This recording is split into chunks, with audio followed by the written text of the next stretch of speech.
United fans, you know that feeling when we finally spot a midfielder who looks like the exact profile we're missing? Power, running, Premier League-ready intensity, and then, right when the door looks open, it slams shut? That's basically what's just happened. Because one of the midfielders reported to be on Manchester United's summer shortlist has agreed terms after an unexpected breakthrough. But the agreement is with Borussia Dortmund, not us. Felix Nmecha, the name that's been floating around as a serious alternative option, looks like he's about to be taken off the board before we even properly get started. So in this video, we're breaking down what German sources are saying, why Dortmund suddenly pushed so hard, what it means for United's midfield rebuild, and where we go next. Because we cannot afford another window where we monitor and consider while everyone else gets business done. If you're tired of the fluff and want United transfer news explained properly, like, subscribe, and comment midfield rebuild so I know you want more of these. Let's be honest. United fans have watched the same movie too many times. Big games come around, the tempo rises, and our midfield either gets bypassed too easily or we struggle to control transitions for long stretches. Even when we have good spells, it's rarely sustained. And that's why this summer isn't just a chance to improve, it feels like a make-or-break rebuild of the engine room. The reports around exits are part of what's driving the urgency. There's been plenty of noise about Casemiro's future, and while nothing is official, it's not hard to see why a parting of ways could make sense if the club wants to lower the average age, reduce wages, and move toward a more athletic midfield. Then there's Manuel Ugarte, who has also been mentioned in speculation, with Italy often discussed as a possible destination if a move happens. Whether all of that becomes reality or not, the direction is clear. United are planning for change, and that means we need recruitment that actually fits a long-term identity. And that's why the shortlist matters. Not just the top 3 names everyone argues about on social media, but the full list, because the best-run clubs don't go into a window with one plan. They go in with tiers, primary targets, secondary targets, and opportunities they can pounce on if a situation opens up.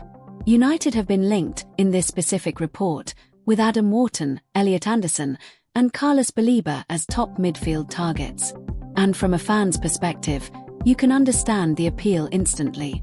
Younger players, high intensity, room to develop, and the ability to build a midfield for the next 5 years instead of patching it for 5 months.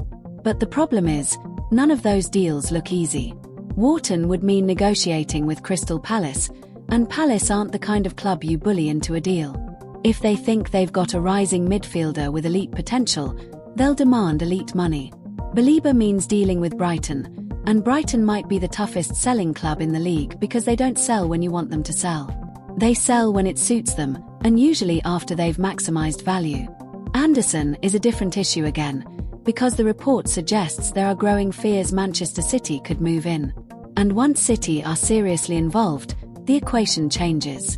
They can offer trophies, a settled system, and the kind of football environment that's hard for any player to turn down, even if minutes aren't guaranteed. So for United, it's not just about identifying talent.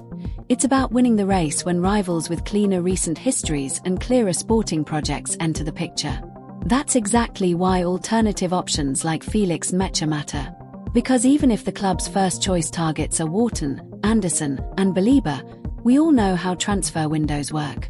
Prices get inflated. Negotiations drag. Agents leak stories.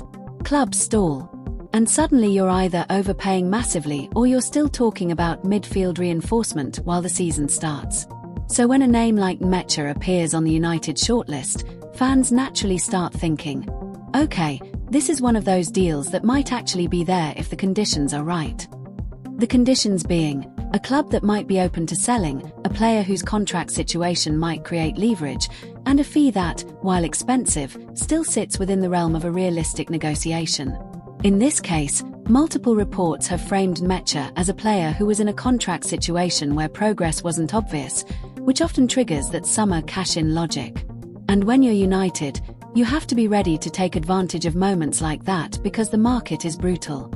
Miss your moment, and you're either paying double later or you're forced into a completely different signing that doesn't match the profile you actually need.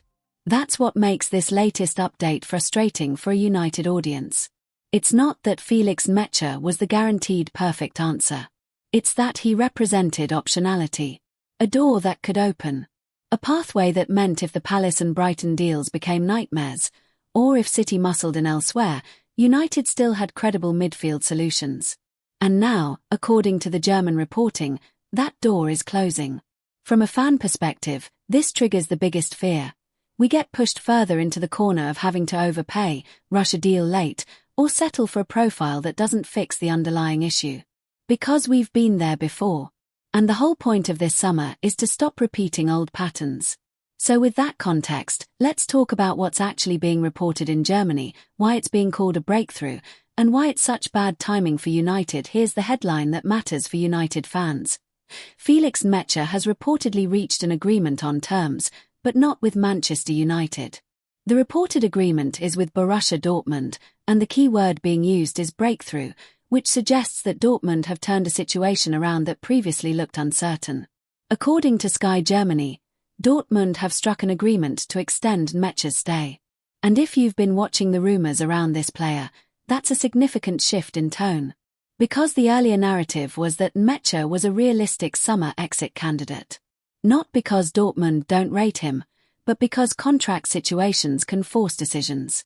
If you can't secure a player long-term, then summer is often the moment you either sell at peak value or risk losing control of the asset later. That's where the Bild reporting comes in. Bild had claimed Dortmund quoted suitors an asking price of around €70 million. Now, as United fans, we've learned to treat big numbers in headlines carefully. Sometimes it's a real valuation. Sometimes it's a go-away price. Sometimes it's posturing designed to scare off all but the most serious bids.